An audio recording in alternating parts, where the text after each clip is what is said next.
Hello dear friends, welcome to जी सेंट्रेट। Questions लगा रहे हैं हम फिर से। लल्लू क्वेश्चन आपके सामने आ गया और कहाँ पूछ रहा है वो 2015 में पूछ रहा भैया। क्या पूछ रहा? The impulse response of an LTI system can be obtained by differentiating the unit ramp response, differentiating the unit step response, integrating the unit ramp response, integrating the unit step response. वाह भैया वाह, हमको बना रहे हैं Golu. HT is nothing but d by dt of step response. देखा है कि नहीं देखा? अरे स्टेप रिस्पॉन्स देखा था कि नहीं? Integration of h of t dt है ना। दो तरीके से पूछ सकते हैं। अभी 2015 में उन्होंने इस टाइप से दिमाग लगा लिया, हो सकता है आपके आने वाली एग्जामिनेशन में इस टाइप से दिमाग लगा लिया जाए। आपके फंडे क्या है? क्लियर है? तो आपके लिए क्या है? कुछ भी नहीं सर। आगे बढ़ता हूँ, चलिए ये रहा क्वेश्चन। वाह सर, ये है एक इक्वेशन और पूछ रहा है the response of the system at t equal to infinite. Response of the system at t equal to infinite पूछा हुआ है। सर कैसे फाइंड करेंगे? अरे डिफरेंशियल इक्वेशन है तो एक्स के फॉर्म में हम इसे क्या कर सकते हैं? एक्स के फॉर्म में एक इक्वेशन लेके आ सकते हैं। इसका रिस्पॉन्स, इसका आउटपुट एक्स हो गया मतलब। अरे लिखा होता है ना d y by d t equal to 2, यानी कि y जो है उसका रिस्पॉन्स प्रेजेंट करता है कि नहीं करता है? रिस्पॉन्स तो यहाँ पे x की जो टर्म होगी वो रिस्पॉन्स रहेगी। इतनी बात तो क्लियर है ना। चलिए इतनी बात यदि क्लियर है आपको तो और भी चीज़ें क्लियर होंगी आपको। और वो क्या है? वो है दिस कि इस डिफरेंशियल इक्वेशन को, अब देखो यहाँ पे कोई भी इस पूरे इक्वेशन में आपको क्या नहीं दिया, आपको उसने मेंशन करके नहीं दिया इनिशियल कंडीशन, तो जीरो बाय डिफॉल्ट मानना है। अब आप लाप्लास ले लेंगे तुरंत। आपको पता है this is nothing but the S square x of S plus आगे बढ़ेंगे 6s x of S plus आगे बढ़ेंगे 5x of S. This is the equation over here this side. What about this? ये हो जाएगा 12 बाई एस माइनस ये क्या हो जाएगा 12 e to the power minus 2t है। So this is nothing but s plus 2। क्या दिक्कत है भाई इसमें? मैंने क्या लिया? लाप्लास ही तो लिया है। x ऑफ s की वैल्यू इधर रख लो। x of s is equal to 12 by S minus 12 upon S plus 2 divide by बोलेंगे sir S square plus 6s plus 5, ये बोलेंगे सर हम। ठीक है, इतनी बात क्लियर है?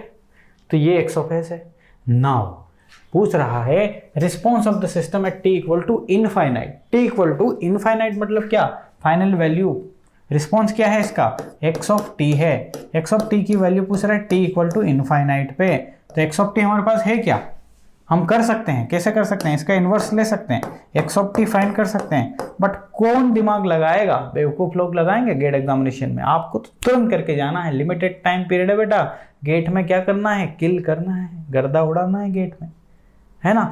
खैर यहाँ आइए, इसकी वैल्यू यदि है तो आपको कुछ एक्स्ट्रा फाइंड करने की जरूरत नहीं है, एक्सेस से ही काम चला लेंगे। But the formula is final value theorem and that says s tends to 0 s x of s x of S.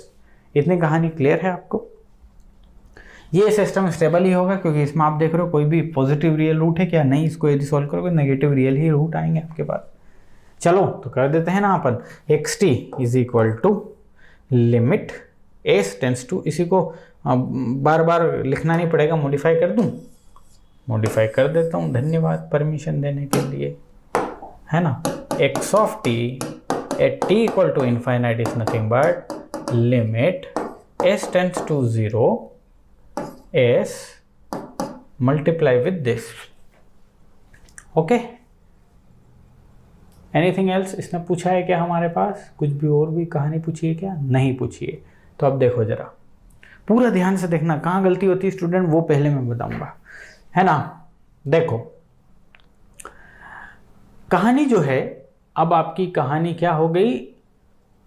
t equal to ना, okay s equal to 0 put करना बस बचा है। तो s इक्वल टू यदि 0 put करोगे आप यहाँ पे, यदि s इक्वल टू 0 पुट करोगे तो ये इनफाइनाइट वाला टर्म हो जाएगा। तो यहाँ से बात नहीं बनेगी। s का मल्टीप्लाई कर दो अंदर, s का यदि मल्टीप्लाई कर दो तो ये हो जाएगा 12 minus 12s upon s plus 2 divide by s square plus 6s plus 5, रखो 0, 0 जैसे ही रखोगे तो ये कहानी हो जाएगी 0, ये दोनों कहानी 0 हो जाएगी और ये हो जाएगी 12/5। 12/5 की value 2.4, so 2.4 is the answer. Clear है ना इतना? अब क्या करते हैं बच्चे गलती, ये देखा अरे यार ये यहाँ तो कुछ ये बचेगा नहीं और s = 0 और 0 इज द आंसर। गनीमत है कि इसमें नहीं है, बच गए बेटा। आगे बढ़ता हूँ, चलिए ये है ट्रांसफर फंक्शन का है। Select the correct transfer function v0 s divide by v1s from the following.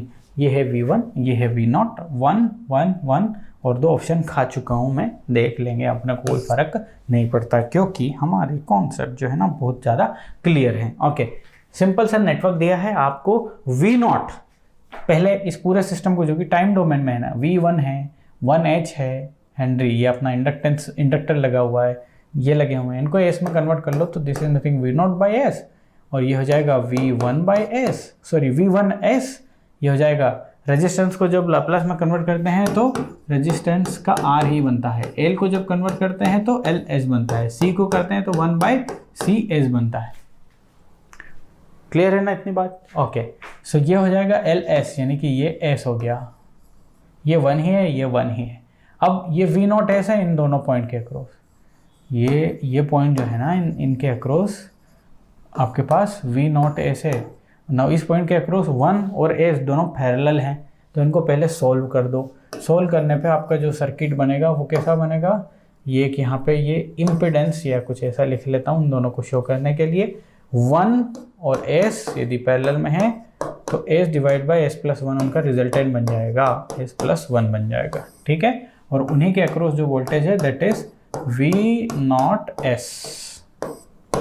Clear है इतनी बात? और यहाँ पे हमने दे दिया है v1 of s, यहाँ है that is 1। Now this is simply voltage division rule kind of thing, yes और नो? Tell me. सॉरी, कुछ नहीं करना भाई, डिस्टर्ब नहीं कर रहा हूँ मैं इसको, ये मेरे को वो कर रहा है। चलो यहाँ पे v0s की वैल्यू बताएंगे जल्दी से। The resistance s+1 multiply with source, ये पता होगा ना आपको, ये मान के चल रहा हूँ मैं, वोल्टेज डिवीजन रूल लगा रहा हूँ, यू नो वेरी वेल। नहीं है तो ऐसा कर लो, दिस इज द रेजिस्टेंस, जिस भी रेजिस्टेंस को वोल्टेज फाइंड करना है उस रेजिस्टेंस को मल्टीप्लाई करो सोर्स वोल्टेज से, डिवाइड बाय इस सर्किट में total resistance that is 1/s+1। ठीक है इतना? अब देखो v0s, एलसीएम ले लो और कहानी कत्लेआम मचा दो। यहाँ पे मैथमेटिक्स के साथ कत्लेआम बोल रहा हूँ बेटा मैं। s+1 यहाँ से आएगा, s+1 यहाँ से आएगा, दोनों कैंसिल कर देंगे, दिस इज s+1 और प्लस s भी आ रहा है साथ में, सो VIS को इधर लेके आ जाएंगे तो ये बन जाएगा transfer function v0s divide by vi of s is equal to transfer function, यहाँ बचेगा s डिवाइड बाई 2s+1। है क्या ऑप्शन में? नहीं ऑप्शन में, तो बना लेते हैं एक option, s divide by 2s+1 is nothing but the transfer function जिसकी वैल्यू है v0 of s divide by v1 of s। कहानी खत्म हो गई। इतना लल्लू क्वेश्चन है ना? अब देखो सबसे ज़्यादा क्वेश्चन यदि कोई पूछा गया है basic concept of control system से तो वो पूछा गया है रिस्पॉन्स के बारे में। रिस्पॉन्स सबसे ज़्यादा, आप क्वेश्चंस को देखोगे पुराने ईयर को तो भरे पड़े हैं रिस्पॉन्स से। कौन सा रिस्पॉन्स? वही कौन सा? Impulse response, step response, ramp response, इनकी वैल्यू दे देंगे और पूछेंगे ट्रांसफर फंक्शन फाइंड करो, है ना? तो कुल मिला के लाप्लास आना चाहिए, सब कुछ कर देंगे। आइए देखते हैं। तो ये रहा क्वेश्चन आपके सामने, क्या बोल रहा है? The response h(t) of a linear time invariant system. h(t) तो इम्पल्स रिस्पॉन्स होता है, but linear time invariant system क्या होता है? देखो प्यारे बच्चे, आप किसी भी सिस्टम के लिए यदि ट्रांसफर फंक्शन डिफाइन कर रहे हो ना, तो ट्रांसफर फंक्शन में जैसे एक कंडीशन है ना कि इनिशियल कंडीशन 0 होनी चाहिए, साथ में ट्रांसफर फंक्शन में दूसरी कंडीशन है सिस्टम LTI होना चाहिए, लीनियर टाइम इनवेरिएंट, जो कि लीनियर रिलेशन रखे आउटपुट और इनपुट में और टाइम के साथ वेरी ना करे। टाइम के साथ वेरी करेगा तो एक proper transfer function mathematical model तैयार नहीं कर सकते हैं। फुल कोर्स में बताया ना, पूरी पर्दे के पीछे की कहानी, यहाँ इतना काफ़ी।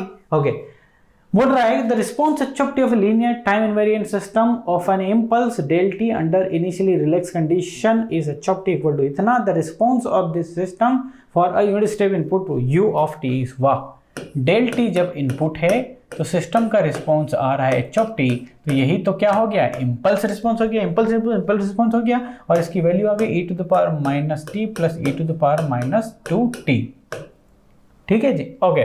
नाउ ये पूछ रहा है कि if input is u of T, तो पक्का हमें क्या मिलेगा, y ऑफ टी, और ये y of T step response होगा, इसकी वैल्यू पूछी हुई है। सर हमें तो रिलेशन पता है, किस चीज़ का रिलेशन पता है भाई तेरे को? सर हमें रिलेशन ये पता है कि स्टेप रिस्पॉन्स जो होता है, that step response is nothing but integration of, integration हमेशा 0 से t करते हैं, इस बात का ध्यान रखें, इंटीग्रेशन ऑफ इम्पल्स रिस्पॉन्स। ठीक है, इम्पल्स रिस्पॉन्स। सर ऐसे हम कर सकते हैं, एक ये मेथड है, ऐसे हम कर सकते हैं, कर लीजिए ना। सर दूसरी तरीका भी है हमारे पास। दूसरा तरीका ये है कि यदि एच ऑफ टी मेरे पास है, यदि मेरे पास एच ऑफ टी है, इसका मतलब यह है कि मैं सिस्टम का ट्रांसफर फंक्शन फाइंड कर सकता हूं, बिकॉज सिस्टम का transfer function is nothing but Laplace transform of H of T. Yes और नो, एच ऑफ टी का लाप्लास जो है वही सिस्टम का ट्रांसफर फंक्शन होगा। तो ट्रांसफर फंक्शन यदि फाइंड करेंगे यहाँ से, तो ट्रांसफर फंक्शन क्या हो जाएगा, कोई बोलेगा 1/s+1, 1/s+1, क्योंकि ये e to the power minus t, e to the power minus t के मल्टीप्लीकेशन में u ऑफ टी है, समझ लीजिए, जिसके साथ कोई नहीं उसके साथ 1, और 1 इज द यूनिलैटरल, यहाँ पे जो मान रहे हैं तो u of t unit step मान लीजिए, यूनिट स्टेप का 1/s होता है, e to the power minus t 1/s+1 दे देगी यहाँ पे आपको, ये हो जाएगा s+2। This is the transfer function. If this is the transfer function, now इस ट्रांसफर फंक्शन में यदि ये ट्रांसफर फंक्शन है, तो अब इस ट्रांसफर फंक्शन को आप इनपुट दे दो, क्या इनपुट दे दो, u of T that is 1/s। Now output आपको जो भी मिलेगा उसका y ऑफ टी निकाल दो और आंसर मैच कर लो। एक ये भी तरीका है, ये भी तरीका है, ये भी तरीका है, दोनों में से कोई सा भी तरीके से आप कर लीजिए। चलो मैं इस तरीके से करता हूँ।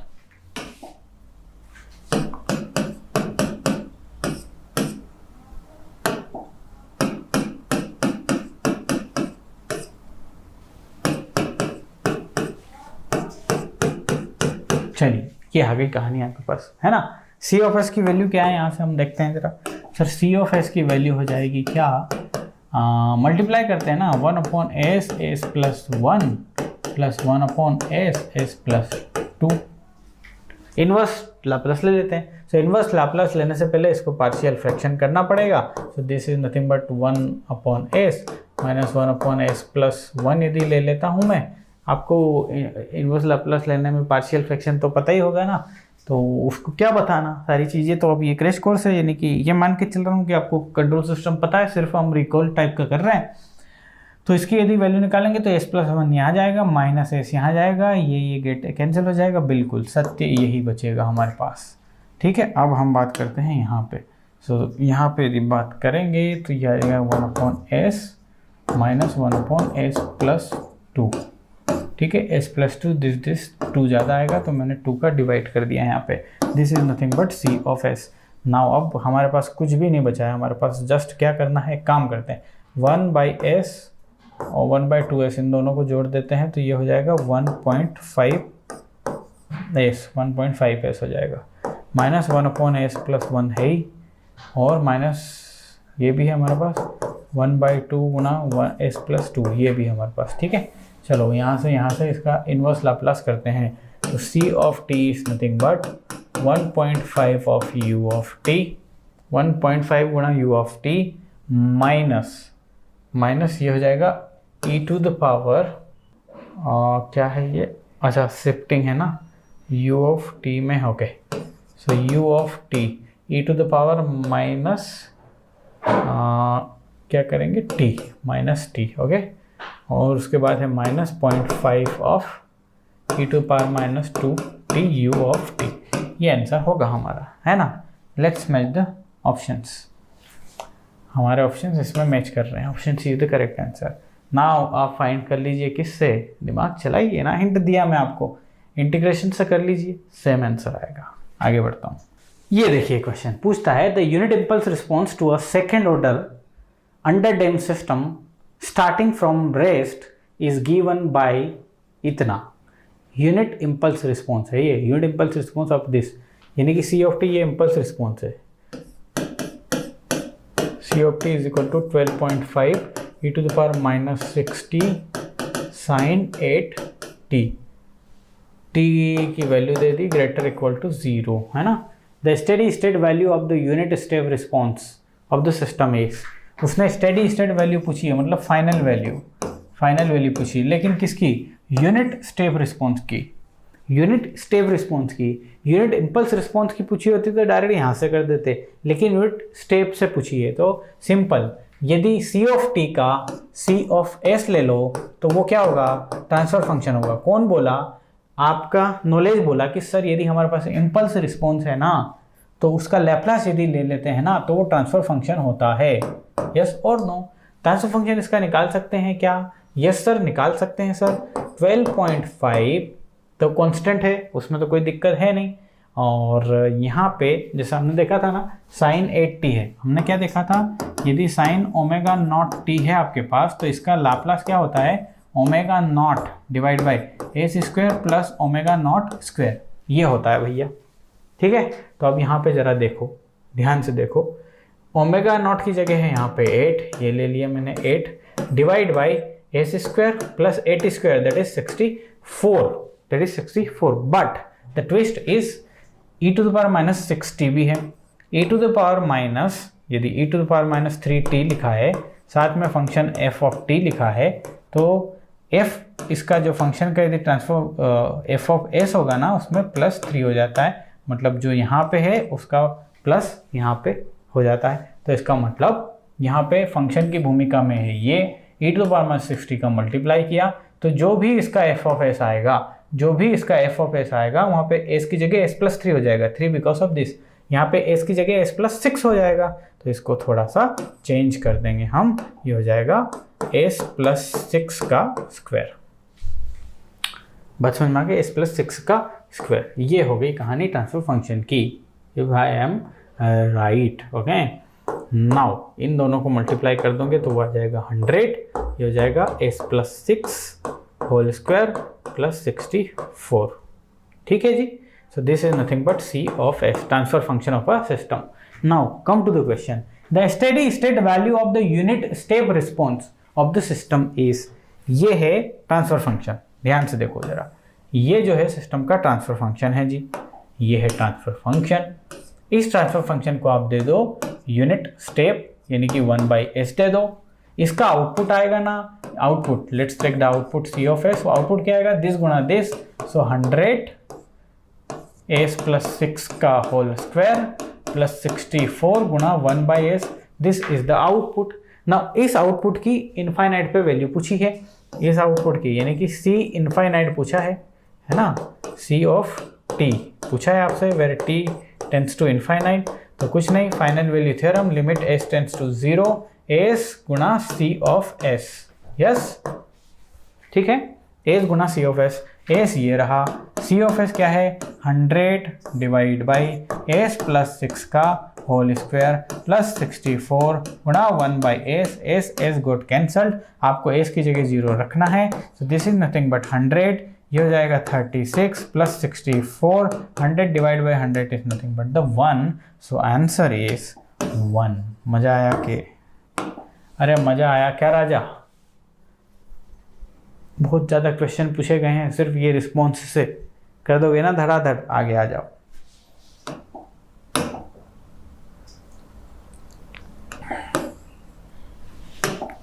पूछता है a linear time invariant system, मैंने बोला हमेशा एलटीआई सिस्टम एनकाउंटर होगा, has an impulse response e to the power 2t, t greater than 0 मान लिया, t ग्रेटर देन 0 मान लिया, मतलब वो ये कहने का जा रहा है, दिया हो तो ठीक, नहीं दिया हो तो बाय डिफॉल्ट मान लेंगे e to the power 2t u of t, ये दिया हुआ है कुल मिला के, u ऑफ t क्या इंडिकेट कर रहा है, t ग्रेटर देन 0। ठीक है, if the initial conditions are 0, बहुत बढ़िया, धन्यवाद आपने दे दी, and the input is e to the power 3t, then output for t greater than 0 is, output for t greater than 0 is, बताइए, कमाल की बात है भाई, इसका ट्रांसफर फंक्शन मुझे पता है क्या? नहीं पता, लेकिन पता लगा सकता हूँ क्या? यस, मैं पता लगा सकता हूँ। कोई पूछेगा कैसे? सर इसका ट्रांसफर फंक्शन जो है ना, इसका एस, इसको आप एस में ले लो, हो जाएगा। इनपुट भी देख लो, e⁻3t। तो एक काम करें, s-3 इनपुट को लाप्लास में कन्वर्ट कर दिया इसके ट्रांसफर फंक्शन के लिए, इसको लाप्लास में कन्वर्ट कर दो। कौन बोला? अरे आपको पता है, क्यों नौटंकी कर रहे हो रे? s-2 हो जाएगा ये। आउटपुट क्या हो जाएगा आप बोलो? आउटपुट हो जाएगा s-2 s-3, है ना। बट ये तो इस टाइप के फॉर्म में है, तो इसको आप क्या कर दो? पार्शियल फ्रैक्शन कर दो इसका पार्शियल फ्रैक्शन कर दो ना भैया। तो पार्शियल फ्रैक्शन आएगा s-2, यहाँ s-3 ले लो, यहाँ माइनस का साइन ले लो, यहाँ 1 ले लो, यहाँ 1 ले लो। अब देखते हैं जरा, इसको सोल्व करने पे ये कहानी नहीं आती तो मैं थोड़ा मॉडिफिकेशन कर दूंगा। s-3 minus s plus 2 divide में तो वो है, उस तो कोई लेना देना नहीं है, दिस एंड दिस, तो -3 यहाँ पे आ जाता है ना, -3 आ जाता है। तो -3 आ रहा है ना, नहीं -3 नहीं, -1 आता है। तो इसको मैं प्लस बनाने के लिए माइनस से मल्टीप्लाई कर लेता हूँ, यानी कि कुछ नहीं करना, माइनस से मल्टीप्लाई करने की बजाय आप क्या कीजिए, इसको s-3 कीजिए, है ना। इसको s-3 कीजिए, इसको s-2 कीजिए। मैंने आपको सिर्फ सामने पार्शियल फ्रैक्शन प्रेजेंट किया है बस, और कुछ भी विशेष चीज़ नहीं करी। इसका इन्वर्स क्या हो जाएगा? e⁻+3t, u ऑफ s तो है ही, minus e⁻2t, u of t तो है ही, नहीं भी दिया है तो है, ठीक। तो e⁻3t माइनस e⁻2, क्या किया भाई मैं, minus yes I am right, ये ना बना दोगे रे, और लेते हैं।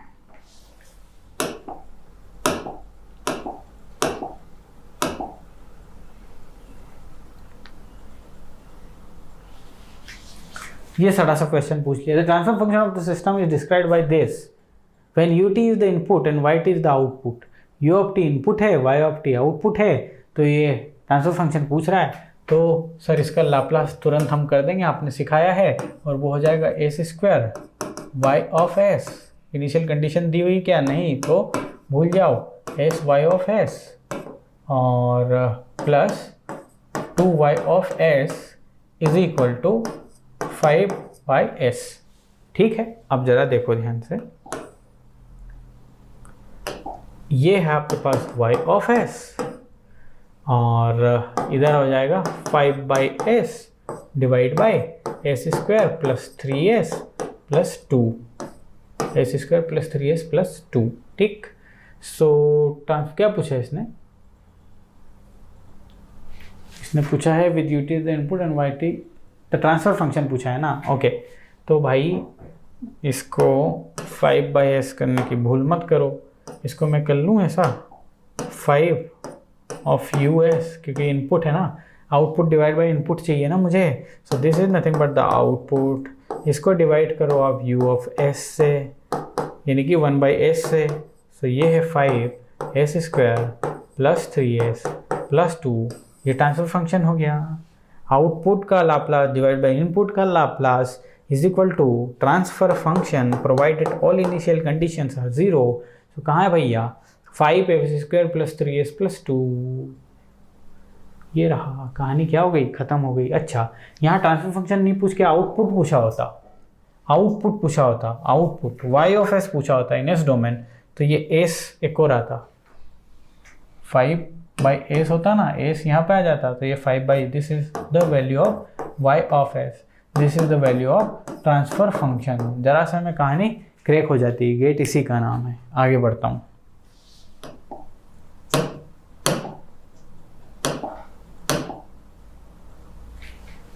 आइए जरा, impulse response of system is इतना, इम्पल्स रिस्पॉन्स है ये। Okay, then the DC gain of the system is DC gain. Okay, तो डीसी गेन क्या है राजा? डीसी गेन है स्टेडी स्टेट आउटपुट। कब steady state output? When input is unit step, है ना, unit step. Okay, impulse response of system. अब system दे दिया है, चलो ये मैं कहानी हटा दिया आपको। सिस्टम उसने दे दिया है ना। साफ करो भैया, साफ करो इनको। हाँ जी, इम्पल्स रिस्पॉन्स ऑफ सिस्टम क्या दिया हुआ है, e⁻3t sin 4t plus cos 4t, this is the impulse response h of t। DC gain पूछा हुआ है, तो आप क्या करोगे, पूरा देखना, जाना मत बीच में। आप क्या करोगे sir, H of S find कर लेंगे, एस इक्वल टू 0 पुट कर दोगे। अच्छा जी, ऐसा करोगे, करके दिखाओ। सर ये हो जाएगा 4 divide by s square plus 16, ये हो जाएगा sir S divide by s square plus 16, है ना। अब चूंकि शिफ्टिंग है सर, सो e⁻ s जो है वो हो जाएगा क्या, s-3 स्क्वायर, और ये क्या हो जाएगा, ये हो जाएगा s-3, इसका भी स्क्वायर। सर s की वैल्यू बस 0 पुट करनी है, मज़ा देखिए अब ज़रा, यहाँ पे यदि 0 पुट कर दोगे तो ये हो जाएगा 9 प्लस 16, यहाँ 0 कर दोगे तो this is nothing but the 0, so this is nothing but 4 divide by 25, 4 divide by 25, है ना। यस, तो यार 4 डिवाइड बाई 25 ऑप्शन में होना चाहिए था, ताकि आप गलती करके आते एग्जामिनेशन में। मान लो यही है 4 डिवाइड बाई 25, गेट में ऐसा ही होता है, जो गलत आंसर लेके आओगे वो वहाँ पे अवेलेबल रहेगा। क्यों है गलत ये, अरे भाई ये सिस्टम जो है ना, ये अनस्टेबल सिस्टम है रे, अनस्टेबल सिस्टम है। अनस्टेबल यदि सिस्टम है तो क्या उसकी फाइनल वैल्यू निकाल सकते हो, क्या फाइनल वैल्यू निकाल सकते हो क्या? मैंने बताया था फाइनल वैल्यू नहीं निकाल सकते। मैंने एक एग्जांपल दिया था कि नहीं, e⁻3t u of t का दिया था कि नहीं दिया था। इसका ग्राफ कुछ ऐसा जाएगा, इसकी कोई फाइनल वैल्यू बता पाएगा क्या? इसकी कोई फाइनल वैल्यू नहीं बता पाएगा। नॉट डिफाइंड ईयर, इनफाइनाइट बोलेंगे अब उसे। तो देखो ये है, ये ऑसिलेटरी है, ये ऑसिलेटरी, इनका यदि मल्टीप्लाई कर दोगे, मान लो इसका और इसका भी मल्टीप्लाई भी कर दोगे, इसका और इसका मल्टीप्लाई कर दोगे तो सिग्नल कैसा बनेगा? सिग्नल ये ऐसा अनबाउंडेड सिग्नल बनेगा। अनबाउंडेड में अनबाउंडेड, जो अनबाउंडेड सिस्टम अनस्टेबल है तो उसका डीसी गेन या फाइनल वैल्यू नहीं निकाल सकते जी, नहीं निकाल सकते। None is the answer. क्या है आंसर? None is the answer, D is the answer. With the point. आगे